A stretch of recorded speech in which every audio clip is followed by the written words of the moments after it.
Hormuz കടലിടുക്കിലൂടെ കടന്നുപോകുന്ന കടലിനടിയിലെ data കേബിളുകൾ ആകസ്മികമോ മനഃപൂർവമോ തകരാറിലാകുവാൻ സാധ്യതയുണ്ടെന്ന് മുന്നറിയിപ്പ് നൽകി ഇറാന്റെ റവല്യൂഷണറി ഗാർഡ്സ്. ഇറാനിയൻ വാർത്താ ഏജൻസിയാണ് ഇക്കാര്യം പുറത്തുവിട്ടത്.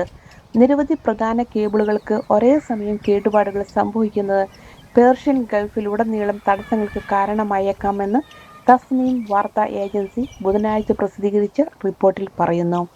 ആഗോള ആശയവിനിമയത്തിനുള്ള നട്ടെല്ലായി പ്രവർത്തിക്കുന്ന ഫൈബർ ഒപ്റ്റിക് കേബിളുകളുടെ വലിയൊരു ഭാഗം ഹോർമൂസ് കടലിൽ ഉള്ളതിനാൽ സുപ്രധാന ഡിജിറ്റൽ ആർട്ടറിയായും ഹോർമൂസ് കടലിടുക്ക് അറിയപ്പെടുന്നു.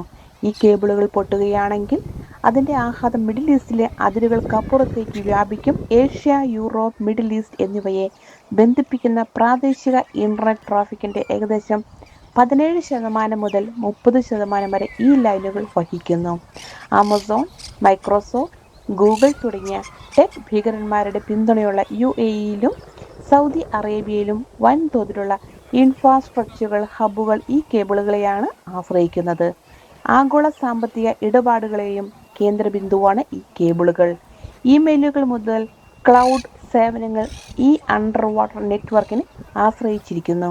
ഒമാൻ, യുഎഇ, പാകിസ്ഥാൻ എന്നിവ ഉൾപ്പെടെയുള്ള നിലവിലെ സംഘർഷ മേഖലയോട് ചേർന്നുള്ള നിരവധി രാജ്യങ്ങളിലെ ലാൻഡ് സ്റ്റേഷനുകൾ വഴിയാണ് അണ്ടർ സീ നെറ്റ്വർക്ക് ഇപ്പോൾ പ്രവർത്തിക്കുന്നത്. ലോകത്തിലെ ഏറ്റവും വലിയ ഡാറ്റ ഉപഭോക്താക്കളിൽ ഒന്നായ ഇന്ത്യയുടെ ഡിജിറ്റൽ സമ്പദ് വ്യവസ്ഥ കണക്ഷനുകളെ വളരെയധികം ആശ്രയിച്ചിരിക്കുന്നു. ഈ കേബിളുകളുടെ തടസ്സം ദശലക്ഷക്കണക്കിന് ഉപഭോക്താക്കൾക്ക് ഇന്റർനെറ്റ് വേഗത കുറയ്ക്കുന്നതിനും ക്ലൗഡ് സേവനങ്ങളിലും ഡിജിറ്റൽ പേയ്മെന്റ് സംവിധാനങ്ങളിലും പ്രതിസന്ധി സൃഷ്ടിക്കുന്നതിനും കാരണമാകാൻ സാധ്യതയുണ്ട്. ഐടി, ഐ, പവർ സേവന മേഖലകൾക്ക് സാമ്പത്തിക പ്രത്യാഘാതങ്ങൾക്കും കാരണമാകും.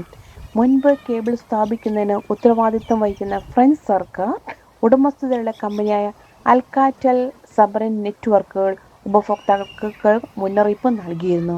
അപ്രതീക്ഷിതമായ എന്തെങ്കിലും സംഭവം കാരണം അവരുടെ ചുമതലകൾ നിറവേറ്റുവാൻ അവരെ തടയുന്നതിന് കരാർ പങ്കാളികളെ അറിയിച്ചിട്ടുണ്ട്.